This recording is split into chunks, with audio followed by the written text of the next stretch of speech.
Hello, dear friends. Today, in the АЛЛАТРА TV studio, we have the esteemed Igor Mikhailovich Danilov Hello. and Jana. Greetings. Igor Mikhailovich, in the program From an Atheist to Holiness, you have answered numerous questions of believers and atheists. And now, on such a new turn of a spiral, similar questions from people come again, but already with a greater understanding, with a greater analysis of what is happening. Today, we would really like to discuss with you the topic, does God exist? This topic is actually relevant at all times, and it doesn't lose its relevance today either. And there is hardly a single person who hasn't asked himself this question in his life. And to be honest, this question makes me extremely sad, that despite the fact that humankind has existed for so many centuries, and despite the fact that there are so many religions in the world, humankind still has a question. Is God real? Yes. Yes, and it's interesting that in different historical times, the same thoughts come to people's consciousness from outside. And we would like to sort these questions out and raise these topics about misconceptions. Well, again, those very misconceptions which existed many centuries ago and still continue to prevail in people's heads. Unfortunately. Isn't this the answer? That since the same stereotypical thoughts were at that time and still remain nowadays, then somebody needs these thoughts to be in people's heads. Those thoughts which separate a person from God and divide a person, let's say, into two halves. A human is dual. There is an angel and a human, and there is a demon, or a beast, as people say. It doesn't matter if it's a demon or a beast, because the essence of this is the same. The animal nature which prevails in a person and makes him be someone he is not, meaning the material component of this world. But, as a matter of fact, a human being isn't matter. A human is not an animal and not a demon. A human is personality, in fact.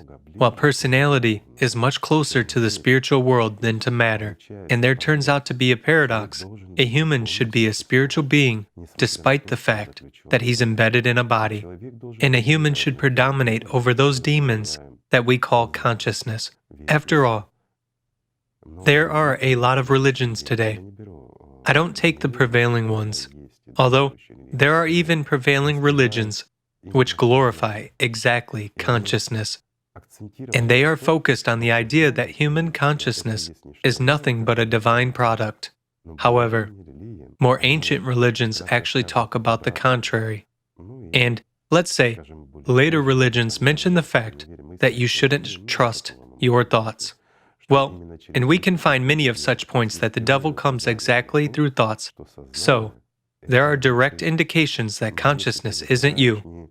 However, if you choose not the spiritual life, but you choose the mortal, beastly life, then of course, these are just words for you. And doubts are begotten when a person is subordinate to his consciousness. But again, is it really his? Consciousness is inhuman. Consciousness is precisely from the outside. And here it is interesting, Igor Mikhailovich, that when we asked our acquaintances and people whether they ever doubted the existence of God, or whether they initially knew that God exists, whether they believed in Him, we got answers that yes, that inside people had no doubts and absolutely no contradictions regarding this question. But suddenly, at a certain point, either they started asking themselves this question inside, or in private conversations with their, so to say, interlocutors, they already started looking for an answer to this question whether He exists or not. Or when you begin to read scriptures and various books, and there you basically find some discrepancies which provoke certain doubts. Contradictions. Right, and they say that exactly since God's Word, it is scriptures, the Bible, the Vedas, and since in these scriptures there are so many various contradictions, can God, who is the truth, be so contradictory? If there are such discrepancies, hence there is no God, they say. Well, God didn't write the scriptures. Any scriptures, All that you have listed and those that you haven't mentioned, all this is human handiwork. People write scriptures. People. God sends His prophets here. He endows them with the word. He endows them with the knowledge that they must convey to people. However, not a single prophet has ever written a single word. Once, we already talked about this with you. They are not entitled to write.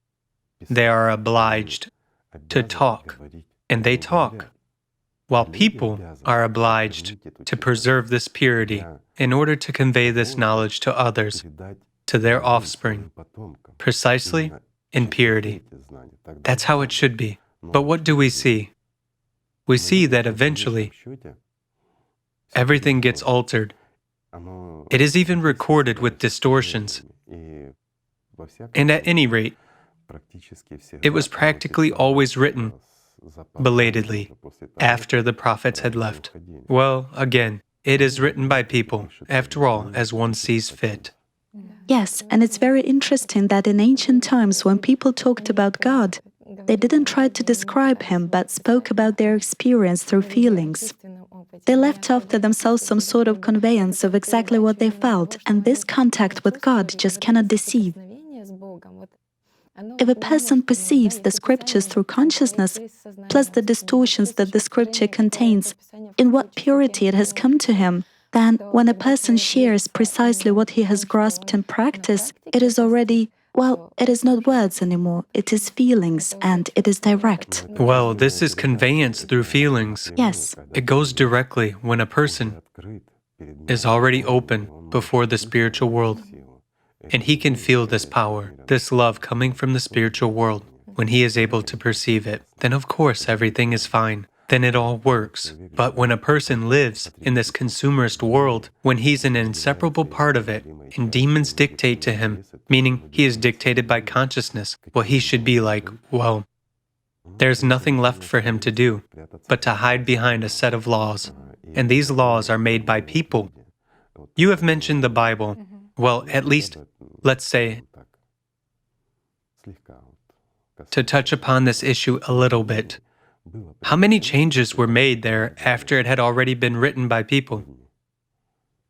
That's the answer. So far, in principle, in various translations, there have been made. Let's take the Quran, shall we? It is said that not a single comma must be changed. Not a single, dot must be changed. Everything must correspond. We take translations. Quite simply, a translation from one person and from another. We won't give the surname, but these are the translations recognized by Islam. And we see contradictions even in the translations of the same ayat. What is that supposed to mean? After all, pardon me, there are even semantic contradictions. How can a person not get lost in all this? Well, and if we take antiquity, when there was a sign writing, not a symbolic writing. Now, we use symbolic writing. We write letters that make up words and the like, whereas earlier, there used to be signs. There couldn't be any distortions in a sign. A sign conveyed the whole essence. It was convenient for conveying the knowledge about the spiritual world, for something so global and serious, but it was inconvenient to use it for trifles. That's why symbolism had to be invented that would describe who owes how much to whom. That is the consumer-based format. They fragmented. This is what ruined everything. But Igor Mikhailovich, is it possible to describe God? Because many say that it's a very complicated concept. Some say in Christianity that it is so simple that how is it possible to describe the original essence with such complicated words? I'll put it simply. God is life. God is love. Is it difficult to describe this? Yet, consciousness needs what? What does he look like? If he exists, he should have some appearance. Who is he? If he exists, then, in our understanding, he has to eat something, and so on and so forth. Yes, exactly. What does he like for breakfast? Right? Well, this is the work of consciousness. Why? Because consciousness doesn't perceive another form of existence, another form of life, the true life. A simple question. Has any personality ever experienced hunger, even if the body was starving? A simple question. This is impossible. But our primary consciousness does experience hunger. Because a signal comes to it. Because the body requires energy. And who is God? Is it some energy or is it... Again, people are trying, sorry for such an impolite word, to shove. But there is no other way to express it, to shove God into something material. But if it's impossible to shove him into the material, then at least into some energies. Energy is also matter, guys. How can God be shoved into anything material? Right. We have also come across such a question about the fact that Hinduism says that God is everywhere, that he is in all his material creations. Well, for example, in Islam, it is said that God cannot be similar to his creations, that he is only... Well, yes. For example, an artist paints a picture. But this is his creation. Is the painting similar to him? A simple question. And is the painting really the artist? He is outside. Of course, he is outside the painting. Yes. And here is also an interesting question about science, because scientists can neither prove, on the one hand, nor deny whether God exists or doesn't exist, because how... Some people say that there is no place for him in the universe, while others say that only thanks to God this entire science exists. And science can only point to his existence. In fact, science cannot know and see him. Not so long ago, one Nobel laureate said that there is no place for God in the universe. I agree with him 100%. This is not his world. But does this prove that God does not exist? In the universe? Wait, every person is endowed with a soul, while the soul is a part of the world of God, a part of the spiritual world. It resides, let's say, inside a person. It is the soul, but it actually resides in this world, even though to a little extent, well, it doesn't have that material form to which we are accustomed to see, but it does exist. And as you've raised the question a little earlier, That every person feels this, knows, and is sure of it. But over time, due to the work of mirror neurons or something else, while listening to other people, he begins to doubt. And why? Because of listening to other people who say that if there is God, why is there war? If there is omnipotent and loving God, why is there so much evil around us? A simple question. Well, it's because the world actually belongs to the one who is called the devil. It's not him who is the creator of evil. This isn't a paradox. This is reality, after all. The devil has done nothing wrong to anyone. It is us who do that. We create such conditions for our existence. We resent someone. We envy someone, and so on. But everything that the devil has done, if you face the truth, he created, let's say, a system, or you can call it a universal mind, or an information field. No matter what we call it, he created that which our consciousness is a part of. It always wants to eat, so to speak in our language. That is, it always needs energy. In this struggle for energy and its adaptation, and this is like artificial intelligence. Actually not like, but it is in fact artificial intelligence in the highest understanding of this meaning. Let's put it so. And it always hunts for food, while food is nothing but our attention. If we put attention into something that is energy intensive, we feed the system. Yes. And what is energy intensive in our case? Fears. We have anger, envy. What dominates in us? Pictures in the head that are absolutely empty. After all, how much attention do we pay to this? And what about selfishness? What about pride, right? Let's take a simple example. Depression. A person is depressed, or a person is uncertain of himself. He isn't sure whether God hears him or whatever else. A person wants God's love, right? But he doesn't want to love him. It's just the same in relationships between people. Everyone wants to be loved, but no one cares about loving someone for real. And so, it actually turns out that such claims arise towards God too. Everyone wants God to love them. But thanks to this consciousness, God must do everything for us. He must not just love us, He must serve us. And there arises such an idea, let's say, in the scriptures that God is the Father, God is the Creator, and we are His children. And what kind of mindset does there arise from consciousness? I say once again, that since we are His children, He owes us as children. He owes us something, yes, to love. Yes. He owes us everything. And if He doesn't give us something, I cannot even say what He must do instead of us, because it's uncomfortable, right? Let's put it in a civilized manner, to wipe our noses. God must do everything instead of us. He must work. He must provide for us with shoes and clothes. He must look after our family, form a family for us. yes, He must do everything, make sure we don't get sick. God owes nothing to anyone, and everything that we've just talked about is mortal and temporary, that which will remain here.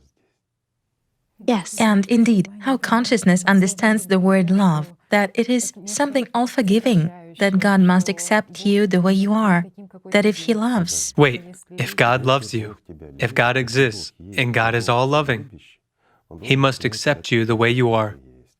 But what are you like, my friend? Take a look honestly. Who do you serve? Do you love God? Or are you envious of your neighbor? A simple question. Are you filled with envy, thirst, pettiness, hatred, and everything in the world? And God must love you for that. Well, God is purity. It's the source of the purest life. It is the purest because it has no inclusions of hatred, greed, egoism, or all the more of pridefulness. And who among people isn't a proudling? We've just touched upon depression before this. What is depression? It is pridefulness adorned with egoism. interesting. By the way, here is another interesting point. Our translators from *ALLATRA* have also sent us interesting information regarding what is being said about the word God, that God, particularly in the Russian language, as linguists say, this word is similar to a Sanskrit word bhag, which says bestowing, that is like happiness, the one who is full, right? And interestingly, when Jung was describing why depression happens, he described it as a feeling of emptiness. So it turns out that it's the absence of God in a human, because before, in that very... Of course. Wait, how can God be anywhere where the devil lives and reigns? Using simple terms, where consciousness dominates personality, where personality is deprived, where the spiritual world is trampled. What can God be doing there? A simple question. Would you be anywhere where you are oppressed, where, you are literally not just unloved, but even disrespected? Why? God is almighty. Why should He be anywhere where they try to make the pure dirty? right. So it turns out that people lost the ability to communicate this personality at the spiritual level. They didn't lose it. They changed it. They replaced it with material values. Eternal was replaced with temporary. Reality was replaced with an illusion. Instead of having something, they replaced it with dreaming of something. Instead of living now, they replaced it with a hope to live tomorrow. However, to live not in the spiritual world and live eternally, but rather to live temporarily, though in prosperity and dignity. And what is prosperity and dignity for? Though temporarily, but in prosperity, so that everyone is envious, right? Literally, because there is no excuse for excessive wealth. Why does a person need a house that he cannot even walk around? Why does he need so much money that he isn't even capable of spending? Some say it is care for descendants, and so on. While history shows that they deprive even their own descendants of this wealth. But in reality, what do they need it for? To be above others. Above someone else. Pridefulness. And egoism. Nothing more than that. After all, it gives us nothing. Yes, also. But we seek it. And what does consciousness do? A person doesn't have this and never will, neither that very wealth nor anything else. But consciousness makes him hope for it and only dream about it.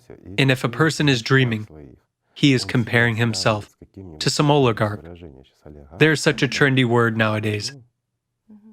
And let's put it this way. Neither consciousness nor personality perceives dreams, what is in one's head, in three-dimensionality. Meaning, whatever is in one's head is what personality perceives as reality. Yes. And so the same information is perceived by the spiritual world too. So you are being rejected as something extraneous and needless. It's amazing how the system is truly hiding from people that, let's say, the outcome of such a consumerist attitude Of course. is just to be the richest person at a cemetery, right? So what's next? What will happen to you? Well, the question is not in wealth, because wealth didn't prevent anyone from being spiritually free. The question is in the attitude and dreams about the earthly. That's where the problem is, not in the fact that a person can possess wealth. A person can possess tremendous wealth, an enormous fortune, but at the same time be spiritually free, live, and bathe in God's love. As they say, he isn't attached to it, and he knows that it is simply not his. It's just that he simply forced his demons to work, luckily and successfully. I mean, his consciousness, and they merely made him a fortune. He can use it as he pleases. It has nothing to do with spirituality. Although on the other hand, when a person really gets spiritually liberated, in any case, he will use it in serving the spiritual world, but not in reinforcing Satan's power in this world. Well, these are details already. Yes. Also, people have such a notion that some conditions are needed to start a spiritual practice, to start working on themselves. Of course, conditions are needed. It's just that some people... How can it be otherwise? Yes, there must be at least one condition for this. He must come to this world. Then a person has a chance to start working on himself, to start the spiritual path. If he doesn't come to this world, how can he do this? It's just, there are such petty substitutions from consciousness that, allegedly, a person has to be alone sitting on a warm sofa at home. And only after that, someone needs to go to a guru, to some temples, to India. Someone needs to simply fix some relationships, and he cannot start without that. Meaning, there are a lot of some... And consciousness always puts forward some formalities. These are formalities made up by that very consciousness, which set a goal for a person, a material goal, for achieving the spiritual goal. And there is a paradox here, because these are absolutely different things. It's not even water and fire. Water and fire are material, while we are now talking about the material, temporary, dead, and the eternal, alive. We are talking about banal adaptation of the physical body for survival, and we are talking about love and life eternal. These are incompatible things. However, consciousness always tries to manipulate personality. After all, an inner aspiration of every person is precisely the attainment of this very path. The final point of this path, it is the way home, way to life. It is yearning for true love. That's what every person really wants. But consciousness manipulates and substitutes with pridefulness, substitutes with hatred, substitutes with some riches or something else. And all his life, a person strives to do something, achieving neither the first, nor the second, nor the third. And the most terrible thing is that he loses life. Why? Because he wastes power of his attention and time on the empty. It's a pity, of course.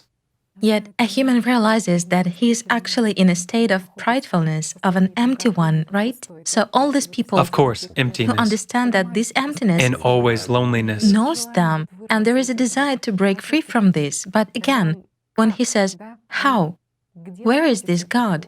You know, people have this question, where to look for him? I will say, well, God. Because many people say If that, he's not in the universe, if he's not at the edge of the universe, yes, at the edge of the universe, in the middle of the universe. Wait, here it depends on how we look at this. If we speak the language of science a little, then God is at the beginning of any matter.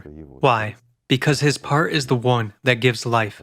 And there can be no other way. If we look at this from the perspective of the electrophysics, what will we see?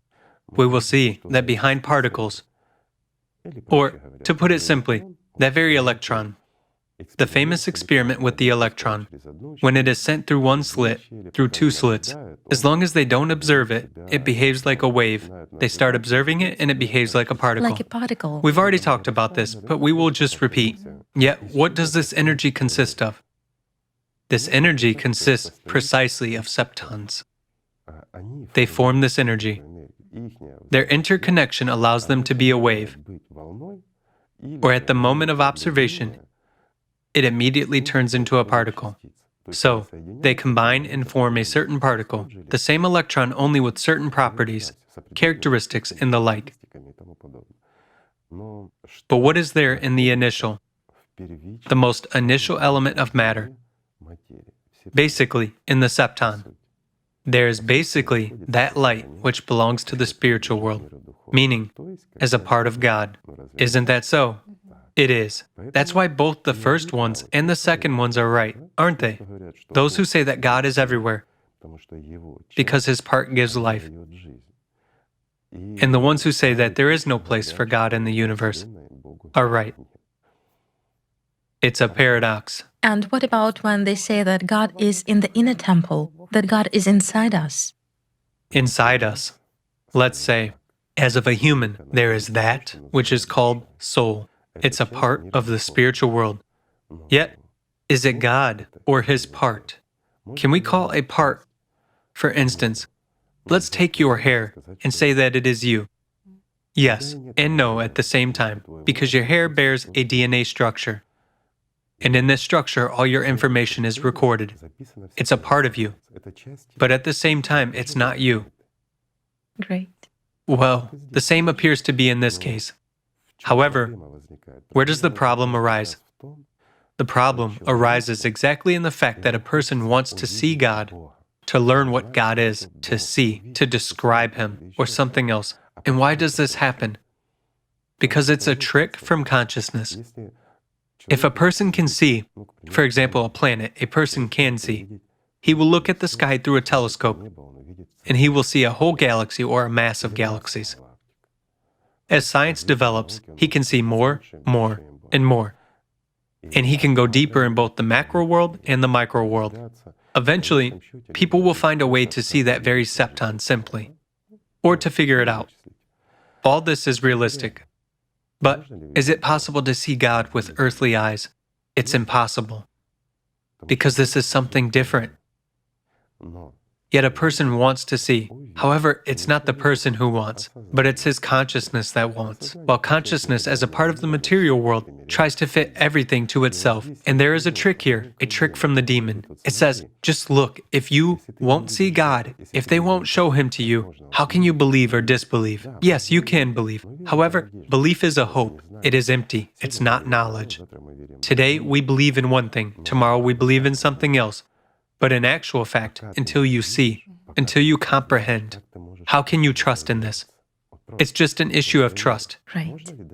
Can you trust in the one or in those whom you don't know and have never seen? A simple question. Say, we see each other. I can believe or disbelieve you. If I believe you, I still doubt. Or you believe me, and you still doubt. Not you. Consciousness. It always doubts everything. Why? Because Satan is a liar. It's an artificial world which we really exist in. However, do we really exist in fact? Even if we really exist, We exist during a short time span. But on the other hand, if we look from our human perspective, life can be quite long, right? If we look from the perspective of even a planet, we exist for an instant. If we look from the perspective of our material universe, we exist even less than one instant. Whereas if we look from the perspective of the spiritual world, we don't exist at all. And in this case, it's not a paradox, but this is true. Whereas trust at the level of feelings, you have talked about consciousness, about the fact that consciousness always doubts. It must doubt, and it always forces. And here they say, people say, I don't know what personality is. I cannot find myself. Then whom does your consciousness lie to? My friends, Yes. it's a lie from consciousness, which seizes initiatives and tells you as personality that you cannot understand what personality is because it is making noise, running around in your head, and taking over your attention. Yes. However, it's very easy to find everything. A person can only be shown a path to the spiritual world, and he or she can easily find it. While the path lies, not through some mountains or sofas or something else, the shortest path to God is the path. Into oneself. Through love. Through love. That's right. And don't religions mention that. They do. However, they immediately substitute, and everything immediately gets complicated. And why do complications take place? Why do conventionalities take place? A simple question. In all religions, there is a whole code of laws. What for? Well, it's also interesting because definitely there is some God's law that a human violates. He as if becomes detached from God, or this leads to his suffering. The law is just one. Anyone who has betrayed God will not gain life. And this is true. When you serve Satan, what God's love can we talk about? That's what God's law is, from which a lot of other things follow. What for? I'll repeat my question for you once again. Not for you, friends. Well, you can answer if you like, but for you. Could you repeat your question once again, please? Why are there so many laws that a believer must observe? For keeping a believer under control.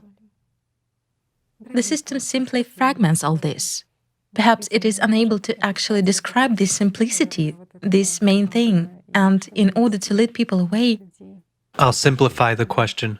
Why have people introduced written laws and say that these laws come from the spiritual world, which you are obliged to perform, follow all sorts of rules and moreover, they differ from one another. many other things? There is a certain point of such righteousness in people. They want it all to be, well, that God is the truth, that God is just, and so that everything should be in the right way. And that if you, for instance, break some code of laws, God will punish you, right? And this desire to be righteous demands from, well, people sort of demand, their consciousness demands Discipline. some instructions and discipline. Please tell me in this aspect, should I do this or that way? And this bunch of questions from consciousness fragmentize, and these laws sort of form some kind of instruction. And laws, rules are created. You are saying absolutely correctly. An instruction is created. That is, tell me, is it the right way to do this or not? Such a good student, you know? And if we take all fundamental laws, what should be behind them? Tritely, our conscience. It's all simple. Act according to conscience, according to your inner needs. If you really strive for God, if you really love Him, and everything is simple, you will observe those very laws. Do not kill, do not steal, and so on. Whereas a set of rules, well, naturally, it's already an add-on from people, so that we don't forget, let's say, those who are intermediaries between God and people, and that we won't be able to do anything without them. Right. The guides. Yes, indeed. People often have they face a choice to do the right thing or to act out of love. Although in certain life situations it is exactly... But what is right and what is out of love? Well, here, What does right mean? this is where we will now go into deep philosophy. To do the right thing or to act out of love. What is meant by the word love here? And what does it mean to do the right thing? In what sense? Is it in common human sense? If a person say, lives by the spiritual world, and he is really filled with God's love, he will never do anything, let's say, wrong. Wrong. Although people may see this from a side as an extremely wrong action or deed, or illogical, Illogical. or inappropriate even, for a person following the spiritual path. Not to mention someone righteous, but it often takes years, if not decades, to understand how rightly he acted at one or another moment, and what it leads to later.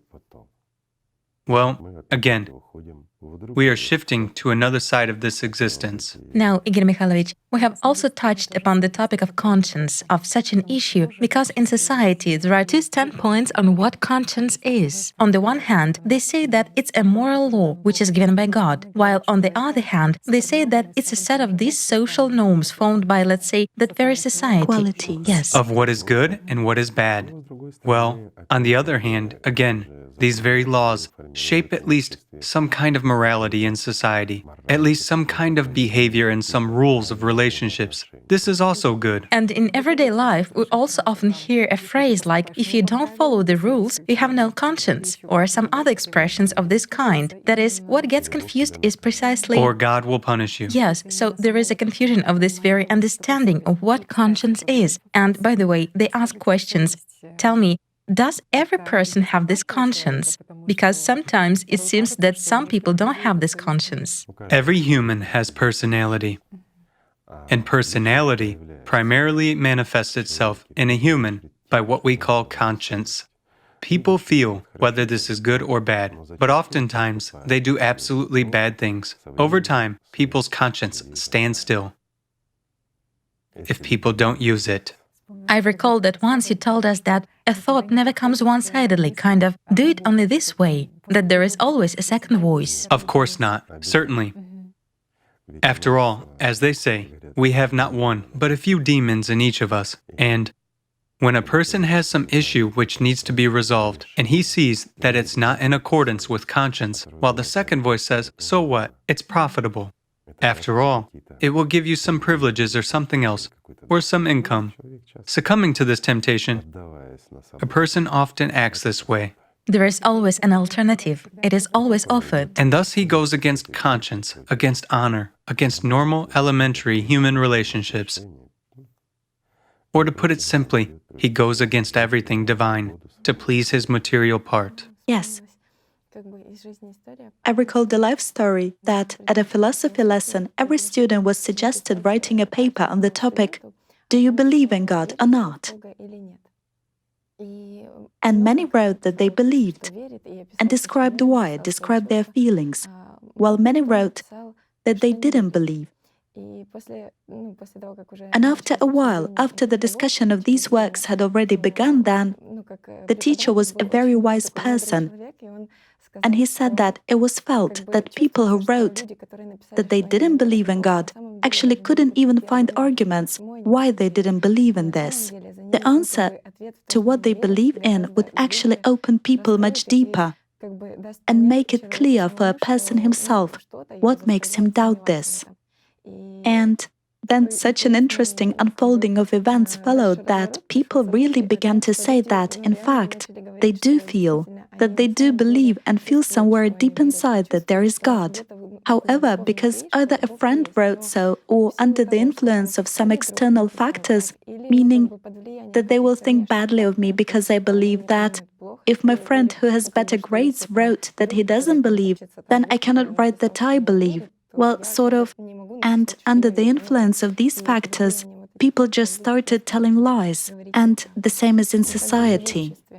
Of course, in fact, they don't believe in God. If a person really, well, I believe I don't believe, this is such a thing. If a person knows that there is God, he will never refuse him. But still, this feeling is inherent in every person. So basically... Consciousness. Yes, well, consciousness. Consciousness substitutes everything, whereas any person feels that there is something. It doesn't matter what they call it. For instance, God. It's again an expression which was invented by people, isn't it? Everyone has their own name for him. Yes, exactly. Everyone calls him in their own way, and the like. And they argue about these epithets and try to prove something. As a matter of fact, any person feels and knows that there is God, no matter what kind of atheist a person is. And this is true. However, not everyone is comfortable with this, to really be this way.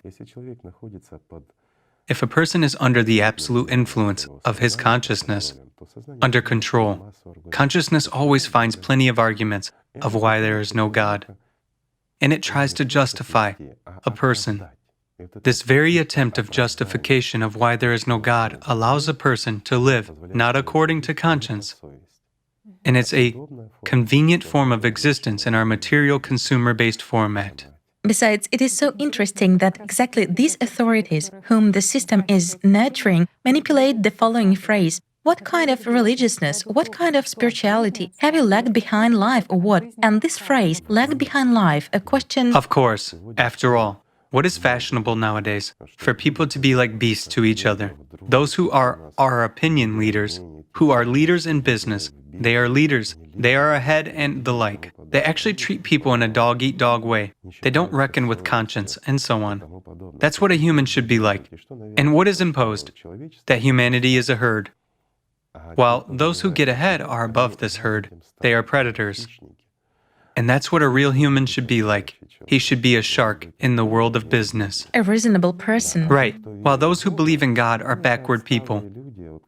For instance, once there existed some savage tribe, when people only emerged 200,000 years ago in Africa, as it is told. They saw thunder and lightning, but couldn't describe that. And so, they thought that it was God being angry at them. They saw that there was no rain for them to grow anything, which meant that God was angry at them. This is backwardness. This is dullness. And if nowadays a person believes in God, these are backward and dull beings who, however, if he's a strong leader and he declares that he believes in the devil and glorifies him, this is fashionable. This is serious. Where's your mind, my friends? Yes. I don't even mention spirituality. You've just said at the beginning of the program that God is life. And now we understand that exactly those people have lagged behind life, who defend a different standpoint that actually... They haven't lagged behind life. They are intentionally depriving themselves of it. And there is certainly a big problem here. They are robbing the spiritual world to please Satan. Also, Igor Mikhailovich, the system actually locks people on the point that it is necessary to get closer to God. This means to become as intelligent and wise as He is, because the world is supposedly so, let's say, non-chaotic, and it is built so harmoniously, the entire universe and this world, that most likely it was built only by God as the great architect. And this is natural, for He is the great mind, the great intellect. And in order to become like God, it's necessary to develop these very qualities in oneself. Yet, who is the architect of this world in fact? Who is the architect of this world? Is it God? Well, if we look at the root of this subject, then naturally, it is God. While who the executor is, it's already a different point. And who the master of this world is at the moment, it's the third point.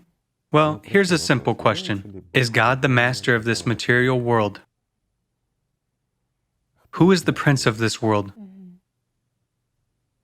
Whose rules are set here? However, there are exceptions to these rules, which even He cannot overstep. But these rules are from the spiritual world. So who is the master here? And I will put it simply, a human is. After all, it is precisely a human who forms. Whether this world is needed or not, whether it deserves existence or not, if the entire humankind becomes like a stone, then all this is needless. But if humankind strives for life, it's a different point. And here, that very weighing exactly takes place. For when humanity is like a unit consisting of a multitude of units, of people, of us, when it lives by the spiritual world, it is light as a feather. Yet when humanity lives by selfishness, and everything else, then it is dead like a stone. And this significantly impacts the scales. Is such a world really worthy of existence? A simple question. Well, let's better talk about something else. About something good.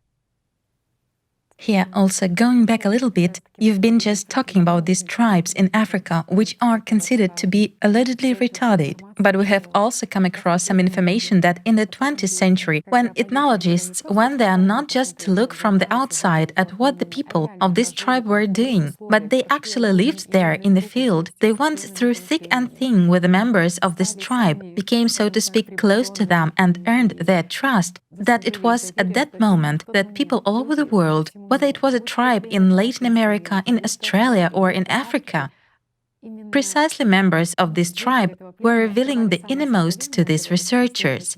And eventually, they all were saying absolutely the same thing, that God is one, that it is not faith in many gods, that each of them actually knows and understands that God is one. Moreover, they were surprised that people came from civilization and didn't know that God is one, right? Yes, in this connection, there is also a statement of the ancient Greek historian Plutarch that if you take the pains to travel through the world, you may find towns and cities without walls, without letters, without kings, without houses, without wealth, without money. But there was never seen, nor shall be seen by man, any city without temples and gods, or without making use of prayers, oaths, divinations, and sacrifices. Always. Here is also an interesting point. Jana has just touched upon this topic, both ancient Greece and ancient Rome. And it's interesting that, let's say, in the German group of languages, such words as God in English, they also have their roots precisely in ancient Greece, where God was called the one who is bowed to. And also, there turns out to be such a difference that in the Russian tradition, in the Sanskrit tradition, God is precisely completeness, that this inner state is described, which people have when they come into contact with Him, while here, it's a certain object, The one who is worshipped. which is bowed to. And in this connection, a question arises, Igor Mikhailovich, is God a personality? No, of course not. God cannot be a personality. Personality is an inferior part of something that should become whole. A human has a personality, but a human also has a soul. Is personality really an angel? Well, to put it simply, is it an immortal being? No. Not yet. Personality becomes an immortal being when it merges with the soul. That's when an angel appears. Therefore, God cannot be a personality. Tell us, Igor Mikhailovich, does God have gender? Can He have any gender at all, Gender, male or female? nowadays, everybody has a clear-cut mindset that God is of the masculine gender, and it cannot be otherwise. However, excuse me, God is the one who gives life. Does a man give life? A simple question. Who produces offspring in this world? If we use the analogy of our world, naturally, a female. Well, it turns out so, but actually, God has no, No gender, no sex. just like angels and everyone else. That it is simply a creative power of love, such a feminine one. Of course. And again, God is one in the multitude. God is the spiritual world. In holistic view, it is God. That's why God is boundless. By the way, there is also such a question about God and the spiritual world, because we were asked this question, is God and the spiritual world one and the same, or is it that in the spiritual world there is God, there are angels, meaning there is a certain... The spiritual world is precisely God. It is God's world. It is God, while our consciousness draws what? Here we have the human world. And there's a chief in this world, right? Well, it's like bosses, presidents, leaders, and the like. And the principal one in this world is who? The prince of this world. It is sort of measured by means of this analogy. There is also the following question. If God created a human in his image and likeness, does this mean that a human can become godlike? A human cannot become godlike. And in this sense, God created a human in his image and likeness. But not the material component is meant. If we look at the interpretation from this side, then God is also material, just like our body. Right? After all, a human is a body. If we look at this from the materialistic point of view, so to say, but we take ancient religions where this came from, and we know that new religions were formed out of the ancient ones. And what did the ancient religions tell about? That a human was like God from the very beginning. He had no matter, no material component.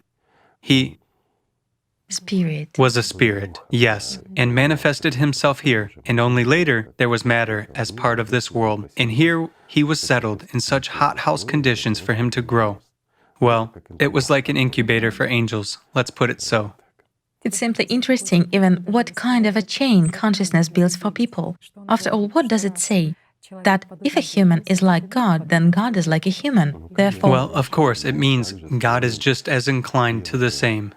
So to say, emotions, they even say that he possesses the same. And not only emotions, Yes. but also desires. and actions that people do.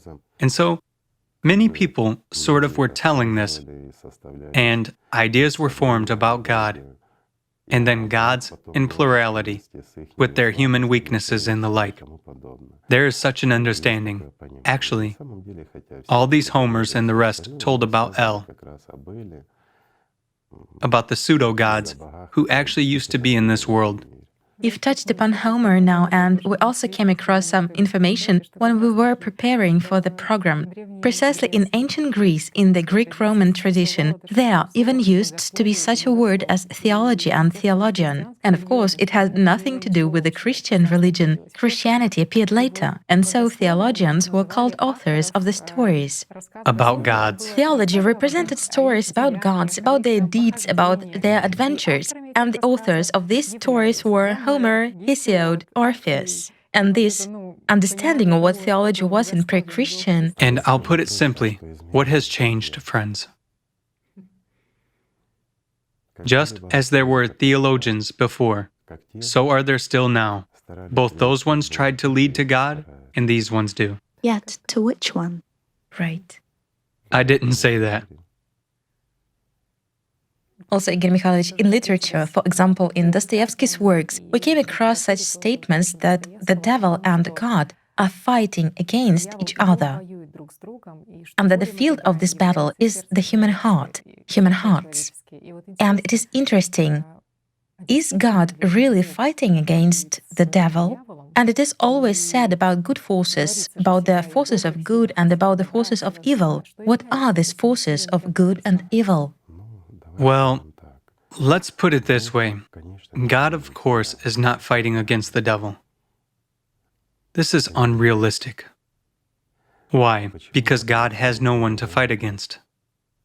If we remember, in one of our programs, we talked about the chamomile. Imagine a chamomile. Some of our friends on the other side of the screen remember this program where we talked about this chamomile.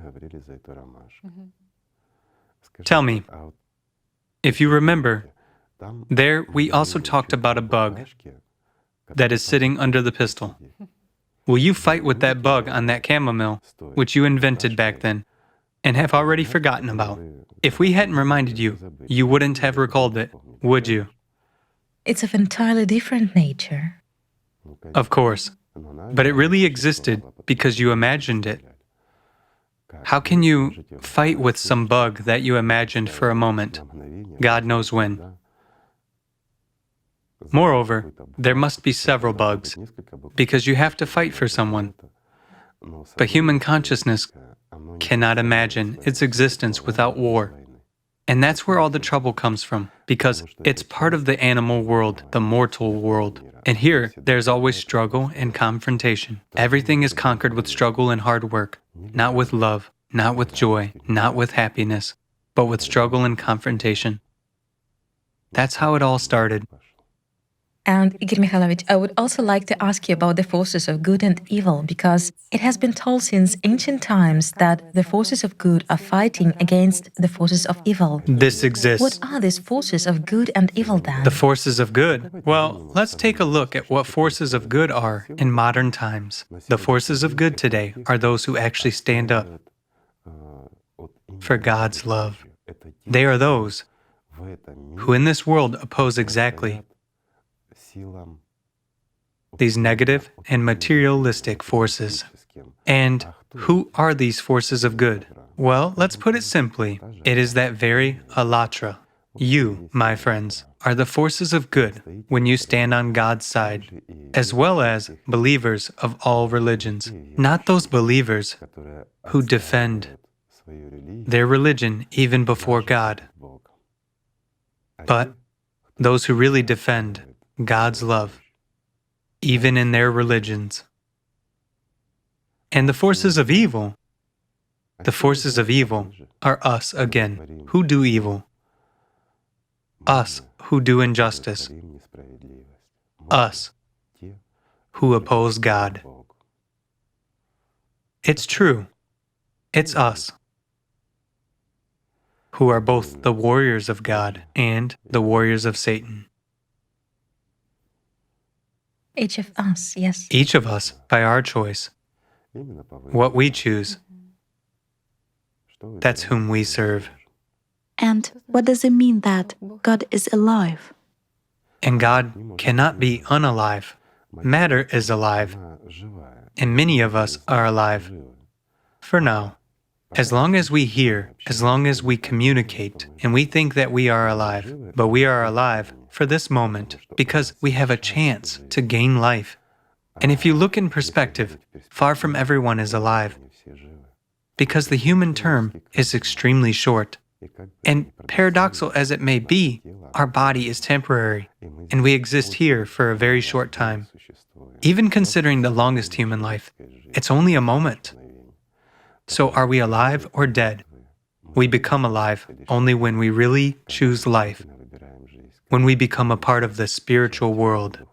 Still, being here in this mortal body, like a butterfly in a cocoon, a mortal cocoon, an eternally alive butterfly, that's when we become alive.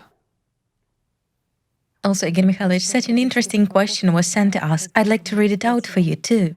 The ultimate purpose that an intelligent creature should strive for is absolute perfection, meaning cognition of the truth. But a belief exists that the attainment of absolute perfection on Earth is impossible. And the question arises, which scientists have been trying to answer for many centuries. Is striving for absolute perfection a total deception of our nature? Or does it have a real existing ideal?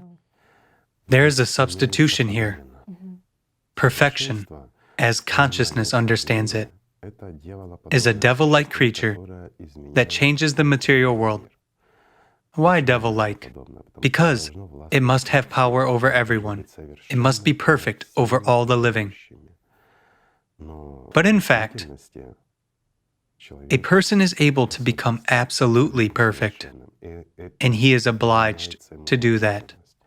This is what we want from our birth as personalities. Because an angel is perfect, free and equal, and rights in the spiritual world. What can be more perfect than an angel? Nothing. That which exists eternally, but consciousness substitutes it for perfection which cannot be attained. Why? Because no program written by a programmer can become that programmer. Just like a painting created by an artist is not the artist. That is why consciousness understands that no matter how it improves itself, it cannot be higher than the entire system. Why? Because consciousness of every person is a part of the system, and by improving itself, it improves the whole system, and it will never surpass the system. So, this is where such an expression came from. Right. Who drives people to perfection in the system? Who exactly grows and develops itself? Consciousness. Consciousness itself. Because consciousness, as a part, strives to surpass the whole. But it's impossible. Because this is how the program is written. By improving it, it makes the system stronger. Please tell us, because people ask very often, what is the key to cognizing God? What is the starting point? Honesty. The starting point is exactly honesty. When a person honestly asks himself a question, simply, in front of a mirror or without a mirror, not playing, but honestly addresses himself, who am I? And what is the most precious thing for me here? What do I actually want? To possess something, you will possess it temporarily. To become somebody, you will be that person temporarily, whoever you have become.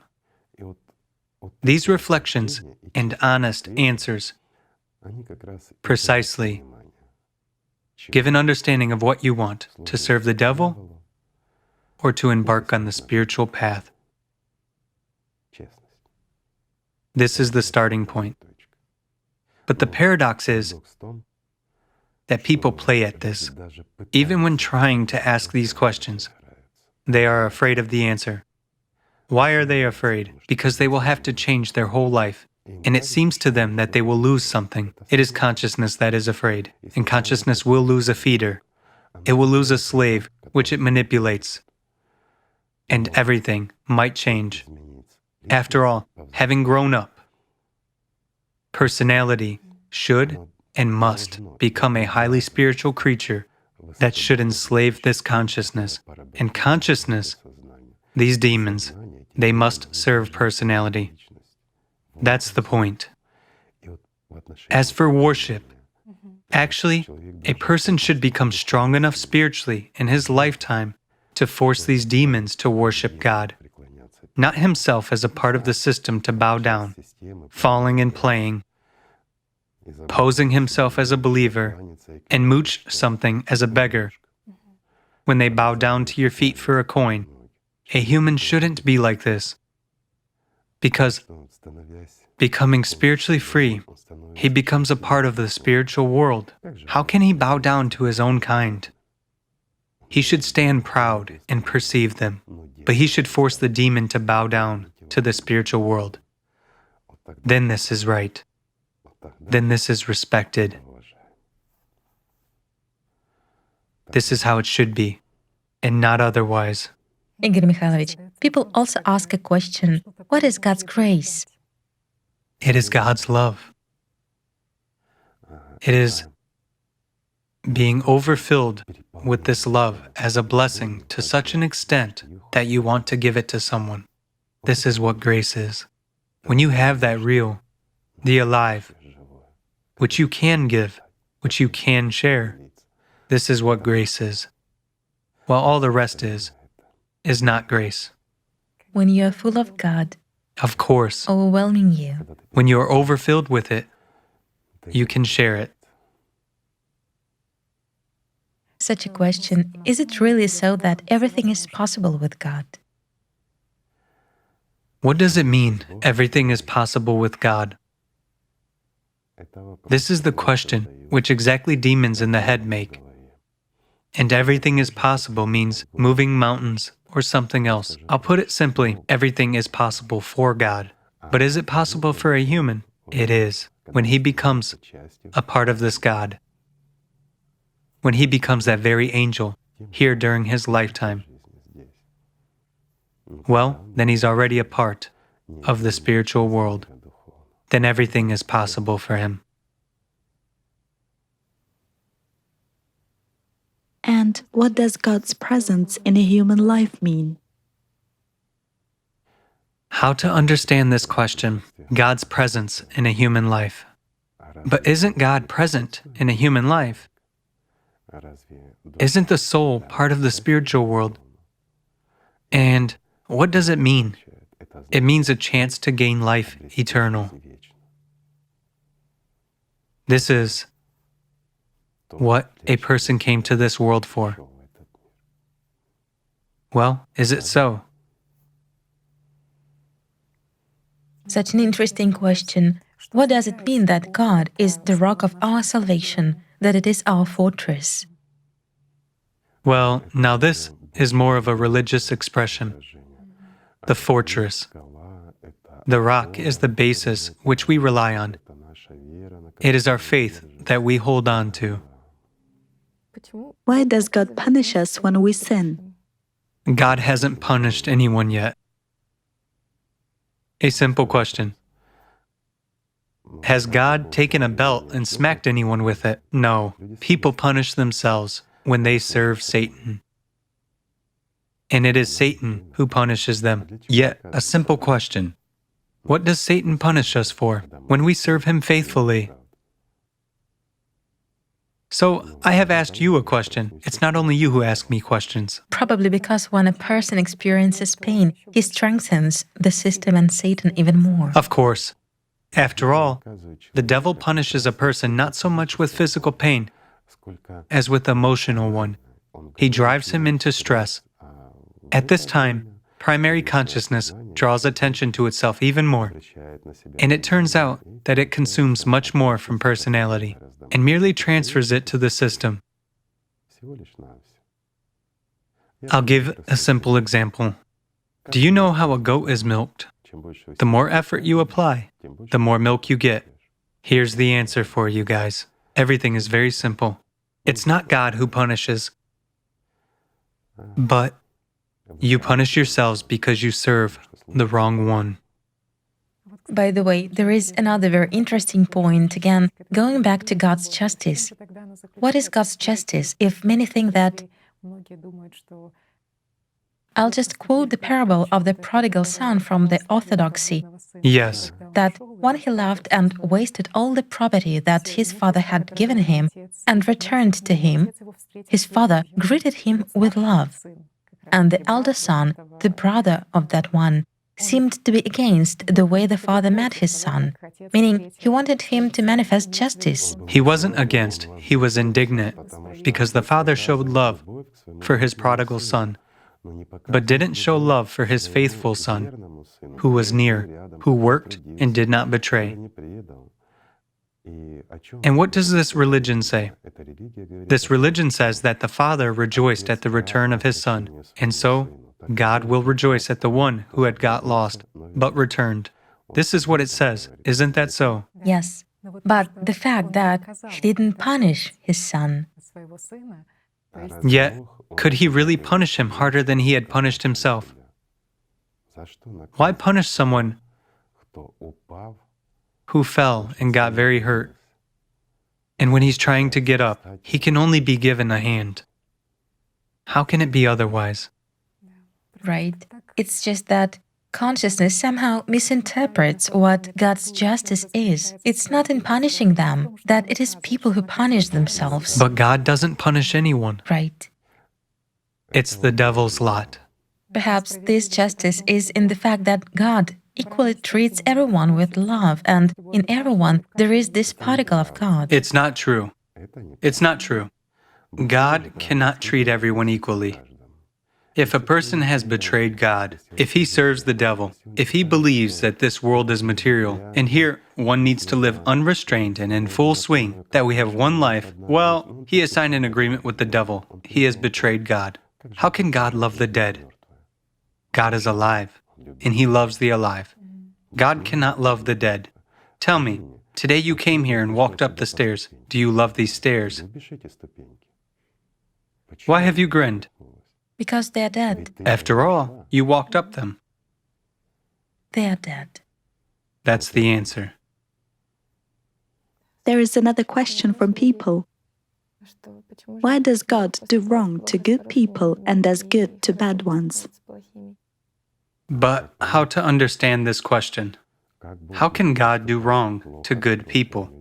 Well, they say that if God doesn't give you what you want but gives to another person, then the other person has established his communication with God while you have not. Even if you are good. Yes, because you're good, while that person is bad. What God do these people talk about? Do they talk about the living God, or do they talk about the God of the dead? These people talk about the God of the dead, about the one who gives out gifts and cookies here and puts some crowns on their heads temporarily, but takes away life for that. Isn't it so? In my opinion, it is.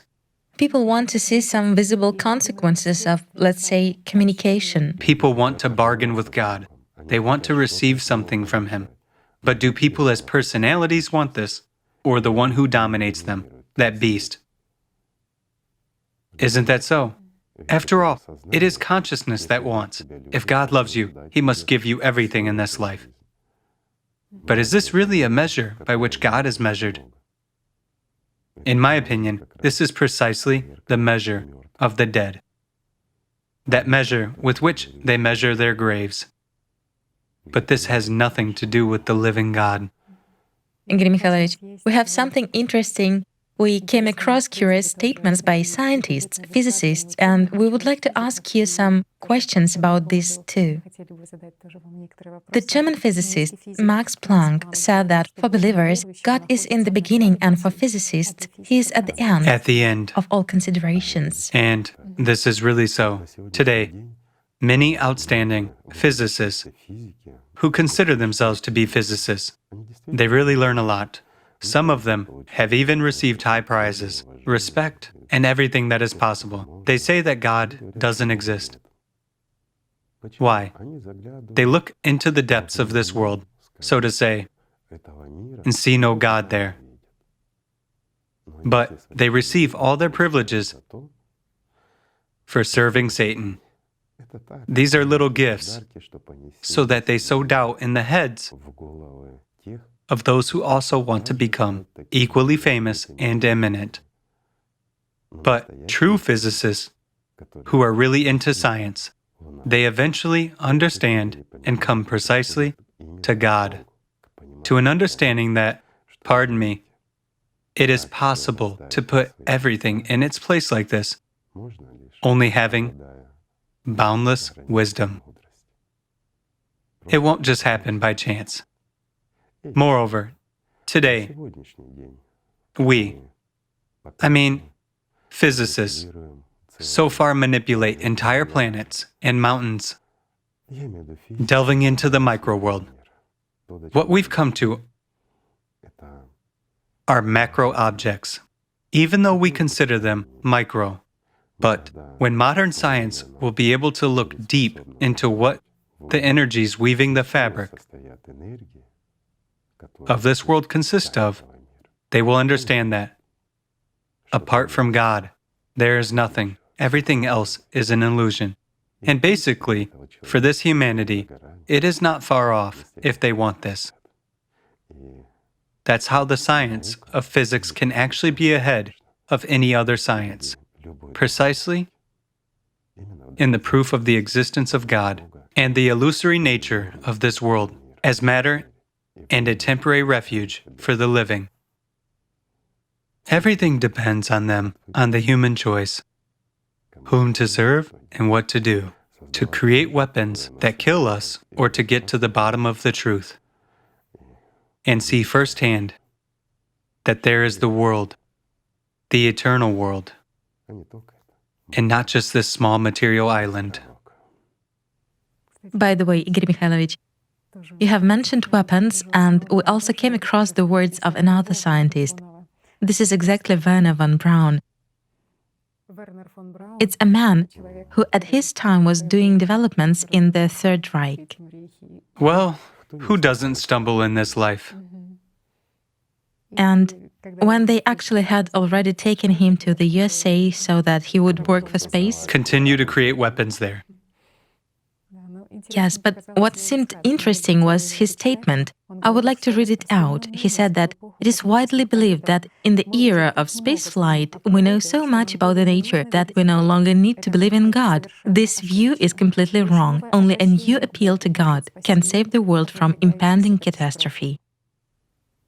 And he knew it perfectly well because he saw that what he and his colleagues were creating could at any moment terminate the whole existence of humanity. And the only thing that can stop it and prevent this consumer eating of each other is really God's love. It is faith. It is something that is true, while everything else that they accelerated was all artificial. And he actually possessed, let's say, a mind wide enough to understand that too. But after all, that didn't stop him from doing what he was doing. Well, yes. The human choice. Double standards. Just as that stopped neither Tesla nor Bartini. We mentioned them, as well as many others, outstanding people of a great mind. But no more. The Danish physicist Ørsted also said that every thorough investigation of nature ends with the recognition of the existence of God. Certainly, we will be faced with what inevitably shows the existence of God. Also, Igor Mikhailovich, when it is said that God lives on the edge of the universe, does this universe have an edge? Yes, it does. The universe is limited. If we go back to electrophysics again, it clearly states that everything has its limits. It cannot be as infinite as the spiritual world. It's the material world, and it is extremely limited. It is limited by the size of the azoosmic grid. And this can even be physically proved, because planets are scattering. It is said they are scattering, and then they start coming back together. No, they don't start coming back together, and they will not start. They will expand until the connections are broken, and it will all simply disappear, and then it will be born again, if this world is still needed by the spiritual world. Then it will again remember about this chamomile. But beyond the limits of this azoosmic grid, of course, there is a world, the world of God, and it is infinite. So, this world is limited, unlike the spiritual world. And you cannot even compare them, because this world is nothing at all. But for us as people, as ordinary people, when we look into the endless vastness of space, it seems so enormous and boundless. They have even calculated how many there are, 30 billion light years or something. That's how much time the light needs to fly from one edge to another. But until it arrives, it will expand even more. The universe will. Although, in reality, this is nothing at all. How can a person meet God? Well, he can meet anything, but not God. You need to strive and go towards God and not wait until you meet Him. In order to come to the spiritual world, you need to make an effort, and you need to try. You need to work on this. There is no other way. And just by chance, here, again, there is a point of, as it is in fairy tales, with a wave of a wand, there is a point of such a hope for a chance. And as they say, there is such an expression, freebie, that you'll get everything for doing nothing, for free. And how come you are so good that you should even meet God? Well, sometimes people even meet the ones whom God sent, but they meet them with stones, because they are people. They didn't recognize. They did. If they hadn't recognized, they wouldn't have taken stones. There are a lot of things here, too. Well, we can talk about this topic for a long time, but this is not the topic of our today's program. There is another point, Igor Mikhailovich. Often talking about God, people say that He is all-seeing and all-hearing. And many people say that during the day they feel that they are sort of under someone's all-seeing eye. Of course they are. It cannot be otherwise. And that's the essence of the truth. Only it's a wrong God. It's the God who grazes them, like a flock in His fields. Isn't that so? Interesting. Looks after. Whom does human consciousness belong to? To the devil. And how can the devil not know what a person is thinking and doing? Of course he can. However, can God hear a person who lives by sinful, material values and without God's love. The alive doesn't hear the dead. It's just like you in the stairs. You just walk the stairs. For you, it's just a support for climbing, a few centimeters higher. Is that right? And for God, matter is like a chamomile for us, which you wouldn't have recalled if we hadn't reminded. Also, Igor Mikhailovich, may I ask you to comment on this as well? German zoologist Spemann said, I must admit that often, while experimenting, I kind of conduct a dialogue, and it seems to me that my interlocutor is much smarter than me. A feeling of deep surprise embraces a researcher who comes into contact with this incredible reality. He believed that he was communicating with God. Naturally. Yet, what else could demons show him? Well, again, he talked about the issues of science. He talked in his thoughts, in his head, and he faced the answers that came to him. And he couldn't understand where that brilliant thought came from. And he was aware that it was coming from the outside. Everything is written. Any human thought cannot be new, because someone has written it. The only question is whether we accept it or not. There is nothing new. And he's just faced the work of demons in his head. Or as we once talked about actors in the head, well, and he wondered why they were so smart. They were so smart because he put all his attention into them. They would show him even more. Only the price of it is life. Well, that's their choice. And people also ask the following question: where is God when I'm in pain? Away from you. Once again, a person asks, where is God if I experience pain? Yet, who experiences pain and who is in pain? We've already discussed this once in one of the programs.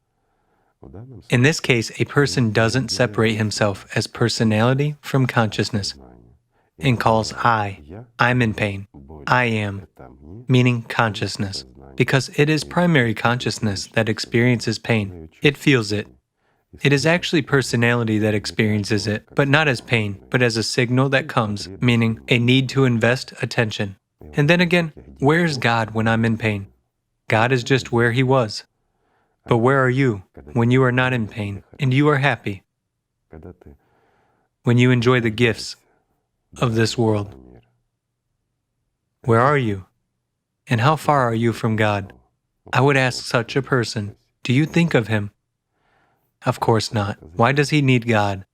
Such people only think of God when they are in pain. And again, they think of God as a pill for pain, not more. These are dead people. Igor Mikhailovich, there is also a series of interesting questions. Does God have a sense of humor? He does. It's boring everywhere without humor. I'm joking, of course. Does God have a sense of humor? God has love. Where there is overflowing with happiness and love, there is no need for additional stimulants. Why do you need stimulants? Because humor in our world is nothing but discharge. It is one of the forms of expression here. In this world, well, excuse me, I will say such a banal phrase about medicine. Medicine is close to me. They say that in medicine, you can take to drink without humor. You know, this is how I would expand it. In this world, you can really take to drink without humor. So humor here is sometimes like a breath of fresh air.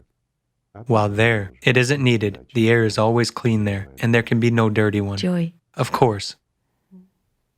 Igor Mikhailovich, people also ask such a question. Is there anything that the Almighty God cannot do?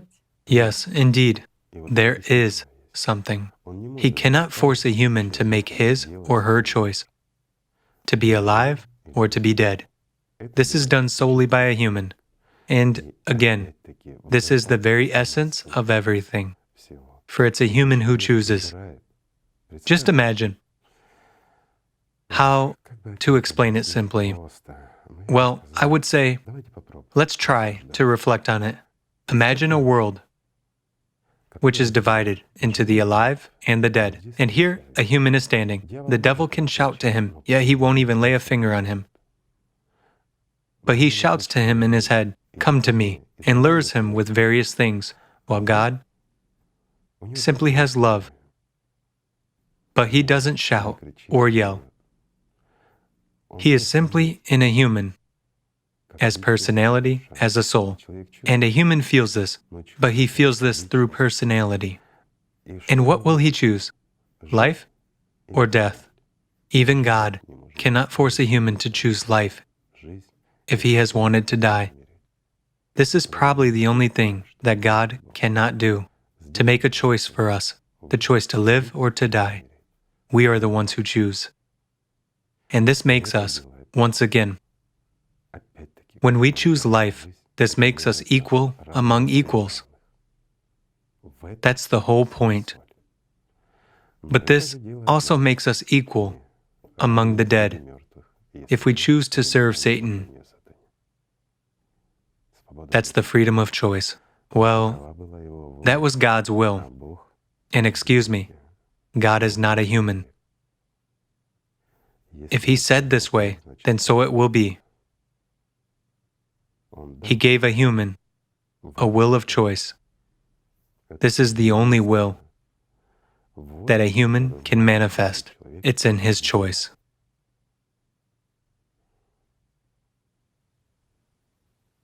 Does God know the future? God has no future. Just as he has no past, in God's world, it is always present. That's why it is eternal. The future and the past exist in this material world because there is no present in it. And this isn't a paradox. Many people will say, "How come? I live in the present." Guys, while you have started to say or to think, "I live in the present," you are jumping from the past into the future, but you don't see the present. The real world is always stable. It's a moment that always exists. But this doesn't mean that it's invariable. It is full of life, and it is always the present, while this world is deprived of the present, and it is deprived of the present because the present is life. And this world is illusory. It is temporary. That's why it's illusory. And the task of each of us, even in this temporary illusory world, is to live now. Simply to live. People also ask the following question: why does God love us? He loves us when we love him. And this is true. If we don't love God, God doesn't see us. Just imagine an absolutely dark field. There are no stars, there are clouds in total, absolute darkness. And you need to pick some little ear. You don't see it. And now imagine that it is shining. You will see it. So love is like the light in the darkness. When God sees us, he admires and loves us when we knock at his door. That's when he loves us. That's when he perceives us as a part of his world. And how is it possible not to love oneself? Well, I say this figuratively from such an egoistic standpoint, so that it is clear in the human language. After all, in this world, the only thing that people living to the devil's dictation love is themselves. Basically, for the sake of themselves, they deceive others, take something away from others, force and require that others love them. Isn't that so? They worship themselves. Of course. And it's the only one whom they worship. They say, "We worship Satan." You actually worship yourselves. You worship Satan, people, in order to get something for yourselves. That's the point. However, with such an attitude, you won't be able to come to God. You should love him sincerely and truly. Just love. Then there will be everything. Does God prohibit pleasures? God is exactly the highest pleasure. What pleasure here, in this world, may be compared to that pleasure which even a slight contact with the spiritual world gives. Everyone who experienced and really felt a spiritual contact with God's world, that love, that happiness and joy, that one understands what I'm talking about. Can anything really be compared to God's love in terms of pleasure?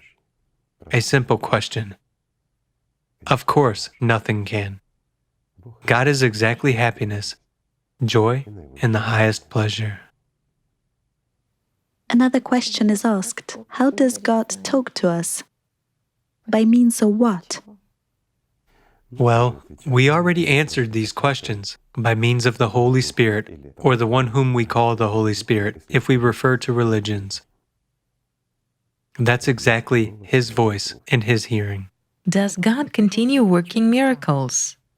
Depending on what we consider to be miracles. After all, the greatest miracle that God gives us is an opportunity to live.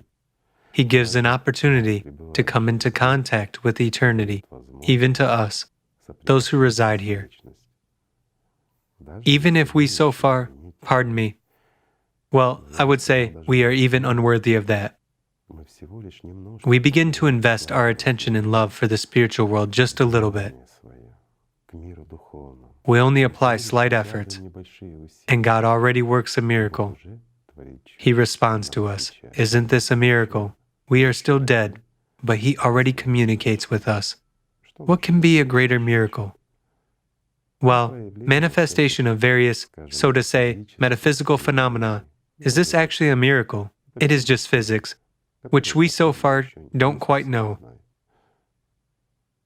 It's reality, not a miracle. For this world, the greatest miracle is life. People also ask, can God be mistaken? God cannot be mistaken, because any mistakes that we make them in this world, the dead world, full of illusions and deceit. And here we can choose one or another thing, perform one or another action, and some of the actions may be erroneous in our understanding. Whereas God cannot be mistaken. He has no material needs. Therefore, mistakes are out of the question. People also ask, what is God's anger? Can God actually be angry? Well, there cannot be God's anger as such. There can be pointlessness of some creation that once used to be wonderful. Everything becomes obsolete, for this world is actually not eternal. This world is temporary, and let's just honestly look at our humanity. When there is heartlessness among people, when there happens that which is happening now, when we, let's say, have already evolved, when we are so civilized, but we remain animals and become enemies to each other, when there is no sense in this existence of humanity, there happens that which, again, I'll go back to our chamomile that we recalled. We recalled it and forgot it just because it's meaningless, and we are not interested. Is this God's anger? In my view, this is justice. After all, we have a chance to be needed by the spiritual world. While to be needed by the spiritual world means what? I'll give a simple example. Let's imagine a farm. And so all of us, yes, we are like owners of this farm. And this farm breeds for us. It gives us food and brings us profit. Profit in our understanding. Is this good or bad? It's good. And now, let's imagine that all, let's say, animals at our farm have fallen ill with some disease which, Virus. right, due to which there is neither offspring nor food. Is this good or bad? Of course it's bad. This is useless. We continue feeding them, but there is no use for us. They infect the rest. Yes, absolutely right. So, what will we do? Well, it's clear what we will do. Well, for God, it's enough just to forget the farm, like we forgot the chamomile. Is this God's anger or justice? After all, it's the result of our choice, our heartlessness, the lack of love for God, for the spiritual world is nothing but the pointlessness of the existence of entire humanity. If, pardon me, no one comes to God's world from this world, then what's the point in remembering us? And how will they remember us if we don't come to them? A simple question. So who is to blame? Even if we put it as follows, is it just or unjust?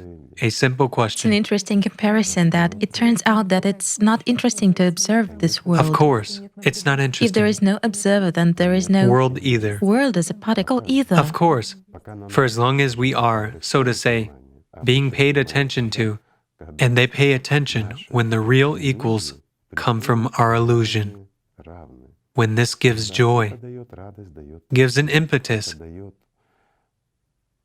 gives some resonance. The emergence of every little angel provokes a great joy, and it is endless, and it is interesting. But when there is a pointless existence of that chamomile in the head, try to hold it in your head for 5 minutes. You will start decorating it and doing something, but later on you'll get tired of this because it's a pointless occupation. To look into emptiness. Right? Of course, something will distract you in this world. Why? Because a certain question arises. In your everyday life, you need to drink water, do something else, think about something. You cannot think in a concentrated manner only about that chamomile which you have imagined, and which is useless for you, can you? What will consciousness tell you? What's the point for you in thinking about this chamomile? Do you want to draw it? No. Do you want to make it? No. So don't think. It will throw in a lot of other ideas for you to think about, right? That's the answer. However, a human doesn't want to accept such an answer because consciousness is telling, it's not fair, because it's me. How come? I'm alive. I have a chance. All humanity has a chance. And again, there is shifting of responsibility. It's okay with me. Yes, it's hard for me. But the entire humanity, and the entire humanity thinks in the same way. And everyone thinks the same from their egoistic standpoint. Yet, pardon me, for the spiritual world, there's no use in the existence of the whole world. That's why they forget it sometimes. But this is not God's anger. This is justice. This is our choice. Right, there is also the following question. Does God have favorites? How to understand this? Well, people ask such a question that some people are given more in their life, they are more lucky, more in something. Well, it's in this world. When someone is given more of something, again, is this good or bad? Here, it depends on what perspective to consider this from. For instance, there are people who do everything easily. They build their career fast, they are good at studies. Let's put it so. As it is said, and money sticks to their hands, and they have plenty of love. 1 love, 2nd, 3rd, 4th, 5th, 10th love. So do they have love? No. And do they have life? No. They are actually an object of envy for others. But who looked inside of them? Do such people have life, in which God gives them this? And what for? It depends on how to consider all this. And for whom is it easier to come to God? For the one who is beaten with stones here, seeing the injustice of this world, or for the devil's favorite, who has it all fine anyway? The only thing left for him is to take large amounts of drugs or alcohol. And what do we see? Even if we take representatives of the 9th circle, so to say, their children, when they are born in families where there is everything, they are in need of nothing, only some new sensations. What does this end with? As a rule, drugs, alcohol, and everything else. And retribution already occurs right here, isn't it so? Thus, these are the favorites of which God? While in the spiritual world, pardon me, the spiritual world is exactly God. It's the boundless world where everyone is equal. Responsible for anything, yes, that is work. Service to the spiritual world is another thing. Well, is it really possible to count them? Who is higher, who is lower, who is loved more? How? It's impossible to compare that. I've just tried to compare in this world and in that world. It just doesn't work. It's different.